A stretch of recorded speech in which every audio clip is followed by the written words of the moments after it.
Le benchmark, ça peut nous amener enfin, forcément, on se compare par rapport aux autres et on se dit qu'on est peut-être moins bien par rapport aux autres, mais on n'est pas forcément moins bien. Enfin, si on définit, il faut y aller petit à petit, donc il faut pas, même une petite ambition, c'est déjà quelque chose, et ça permettra de grandir de plus en plus, de s'améliorer de version de Spazer en Spazer. Enfin, on aura forcément notre version 3 en 2026.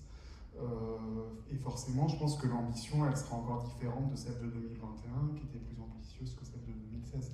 Donc il faut accepter aussi la temporalité, et que on va forcément partir peut-être un peu plus petit que ce qu'on imaginait au départ, mais on va amener à grandir au fur et à mesure.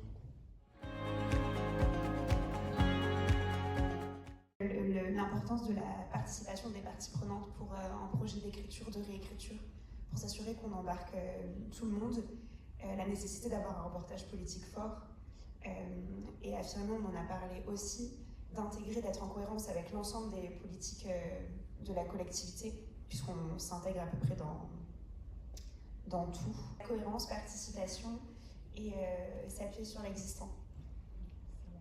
Et s'appuyer sur l'expertise effectivement des personnes, j'allais dire des techniciens, c'est pas forcément le bon terme, mais des experts sur les différents segments d'achat, puisqu'ils savent jusqu'où on peut aller, effectivement. Participer au groupe de travail de 3R. Participer au groupe de travail de 3R. Aussi. Le groupe de travail Spazer qui a lieu bientôt, le prochain, je crois. Il y en avait un la semaine dernière. Oui, qui permet d'échanger des bonnes pratiques et de sa culture. Côté benchmark, on essaie de faciliter pour les adhérents. Oui, aussi dans le même registre, c'est faire simple, s'adapter aux moyens qu'on a dans la collectivité ou dans l'organisme que vous avez, faire avec les moyens que l'on a à disposition, hein, parce qu'il faut quand même, ça demande du temps quand même, hein, donc il faut de l'énergie, il faut du temps, il faut de la ressource, donc il faut faire avec ce qu'on a et s'adapter effectivement aux moyens. Voilà. Moi, je dirais surtout, il faut vraiment avoir alors j'avais ébauché tout à l'heure, mais un comité de suivi. Ça, c'est vraiment important. C'est-à-dire que si on fait son spazer, on le met de côté, on reprendra dans 2 ans ou dans 3 ans, ça ne marche pas. Donc il faut vraiment faire un comité de suivi, avoir un copil de suivi pour voir. C'est pas si facile que ça, parce que nous, on l'a adopté cette année. On n'a pas encore eu notre copil de suivi. Donc c'est vraiment vraiment un conseil que je donne, il faut vraiment avoir ce copil. C'est ça qui permettra de réussir. Sinon, ça sert à rien. Vous avez un beau document, puis vous l'enrangez dans le document. Puis voilà. Et un retour d'expérience, effectivement, sur le temps humain de suivi, de pilotage, d'acculturation des équipes. Nous, on a deux schémas, soit c'est complètement intégré. Ouais. Chez vous, Bordeaux Métropole, Poitiers aussi, à La Rochelle aussi, pareil pour vous. Soit carrément la collectivité ou la structure se dote d'un chef de projet Spazer, ce qui est le cas à la région ou au département des Landes, Alexia est dédiée à ça. Voilà.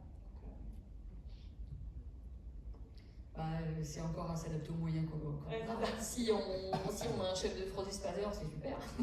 Et si on n'en a pas, on fait avec le responsable de la mission achat responsable. Et puis on fait un petit groupe de travail. Et puis on se fait un petit copil avec les élus et on se donne des orientations adaptées aux moyens. C'est vraiment ce qu'on a fait nous. Il y a 2-3 ans, quand on s'est lancé, on s'est dit on va faire avec les moyens qu'on a. Donc on était 5 autour de la table et on a dit on va faire ça, et on s'est adapté. On n'a pas fait énormément de groupes de travail, on a fait juste ce qu'il fallait, ce qui était adapté à la collectivité pour pouvoir sortir un document. Et après c'est vrai, le document, le doc, c'est pas simplement un doc, il faut vraiment le faire vivre, et c'est ça qui est le plus compliqué, parce que faire le spazer, finalement, c'est pas si difficile que ça, voilà, de la volonté, mais ensuite, le faire vivre, c'est autre chose.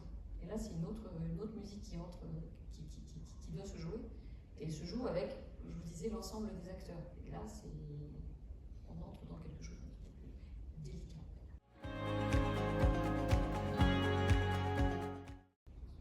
Moi, je vais pouvoir vous parler uniquement de la mise en place du spazer, évidemment, et pas du suivi. Donc, je suis attentivement ces conseils-là de comité de suivi, évidemment. Mais c'est vrai que pour la mise en place du spazer, on a vraiment eu à cœur de susciter l'intérêt de tout le monde. Parce que, voilà, reste une société du coup de taille beaucoup plus modeste qu'une grosse collectivité comme on en a ici. Et nous, on a pris le parti de faire ça de façon un peu légère. On a créé le jeu des achats responsables.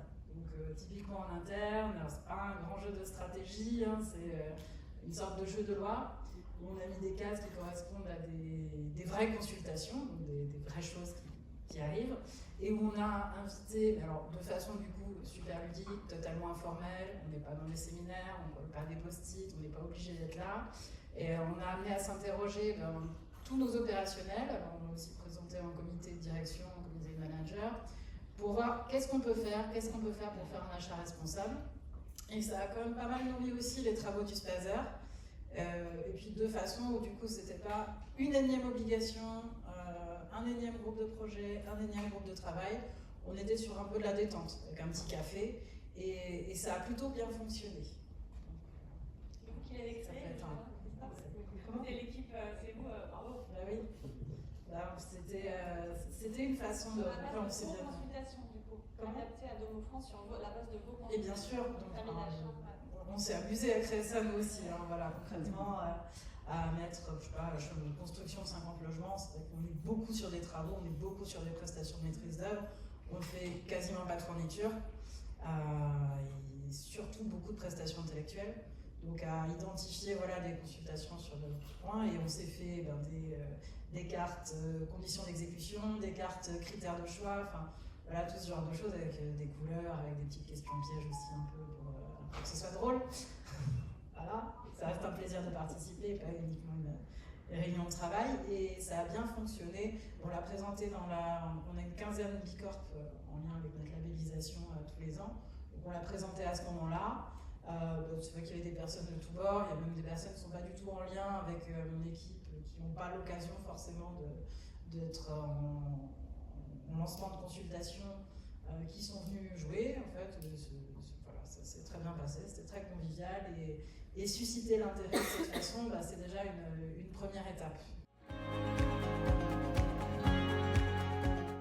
On s'est dit qu'il ne fallait pas qu'on multiplie trop les indicateurs, ça c'était important, qu'on s'assure que nos objectifs ils étaient ambitieux mais atteignables pour ne pas décourager tout le monde, qu'ils soient évolutifs également pour se réinterroger régulièrement, et puis surtout sur les indicateurs, s'assurer quand on définit un indicateur, qu'on soit en capacité de collecter les données, que ces données elles soient fiables, donc savoir où on va les chercher, qui va les chercher, quand on va les chercher. Parce qu'effectivement, pour avoir échangé avec d'autres structures, nous ont dit non, on a de super ambitions et en fait, on pense qu'on a atteint nos objectifs, mais on est incapable de le prouver parce que la donnée elle n'est pas fiable, parce qu'on n'arrive pas à la collecter, ou celui qui devait le faire, il n'est plus là et on n'a pas pensé à dire à la personne qui le remplaçait qu'il y avait ça à faire. Donc voilà, c'est vraiment partir des indicateurs et se poser la question à chaque fois avant de le valider. Est-ce qu'on est en capacité de récupérer l'information? Est-ce que c'est fiable? Est-ce que c'est trop chronophage ou pas? Avant de définir les indicateurs à proprement parler. Ce qu'on a dit aussi, ça me fait penser, on parlait de faire vivre, on parle d'indicateurs, de jeux de société, je ne sais pas comment on peut dire, ou de serious game, je sais pas, ouais, plutôt, disons. C'est une conception maison. Je pense qu'il y a un réel enjeu de communication aussi, peu importe les leviers, que ce soit pour faire remonter la donnée, pour susciter l'intérêt, pour faire vivre vraiment via les pratiques. La communication, elle est juste essentielle. Et il y a besoin aussi, je vous rejoins aussi, de l'adapter aux moyens qu'on a, parce qu'effectivement, on a 2 personnes à la région qui pilotent, animent le SPAZER, mais seulement 2 personnes, et faire de la communication en plus de tout le reste, c'est beaucoup. Donc heureusement, on a le service communication qui nous appuie, mais c'est trouver les bons moments pour communiquer, faire passer les bons messages, et les adapter aussi au temps et aux ressources qu'on a.